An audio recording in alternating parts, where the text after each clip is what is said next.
हजुर त जनताले बुझिरहेको छ। जनतालाई तपाईँले सुन्नु न, तपाईँले जनतालाई के ठान्नु भएको छ? कस्ता पुर्खा सन्तान भन्दैछु म। जनता मान्छेले यी जनताले बुझ्दैन भन्ने ठानेका छन् नि, त्यस्तो होइन। जनता त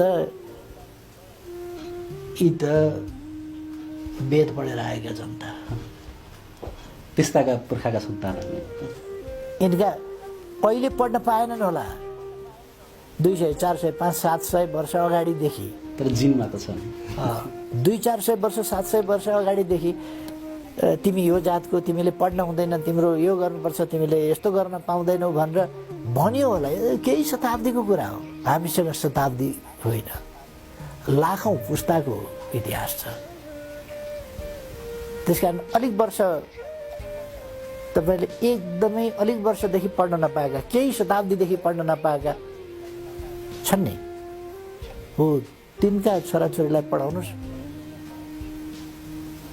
त्यही गति झ्यापै उनीहरूले, किनभने जेनेटिक मेमोरी त त्यही हो, गति समाइहाल्छन्। प्रधानजी, म खालि सपनामै फर्किन चाहन्छु। तपाईँले एक ठाउँमा भन्नुभएको थियो, मैले सपना बेचेको होइन, मैले त सपना बाँडेको हो। तपाईँले बाँडेको सपना चाहिँ कति पाए त नेपालीले? किन्न त सकेनन् होला, पर्चेजिङ क्यापासिटी हाम्रो कम छ। मैले भनेको के हो भने, हामीले बनी बनाऊ फल टिप्न खोज्यौँ भने सम्भव छैन। अस्ति सायद शिशिर योगीले हो क्या, असाध्यै सुन्दर ढङ्गले गीत गाउनु हो, म यहाँ एउटा मान्छे खोजिरहेछु। उहाँको आशय थियो देश बनाइदिने मान्छे, हाम्रा पिरमर्का हेरिदिने मान्छे, हामीलाई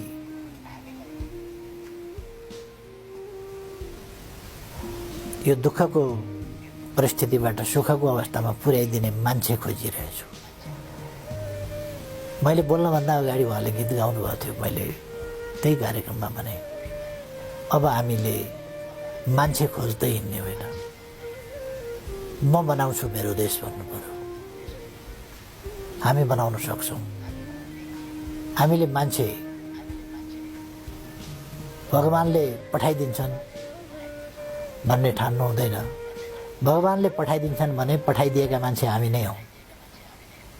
यस दुःखको परिस्थितिबाट सुखको परिस्थितिमा हामीले लानुपर्छ।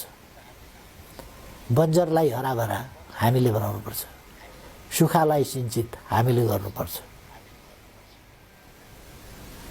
यस निराश परिस्थितिलाई बदलेर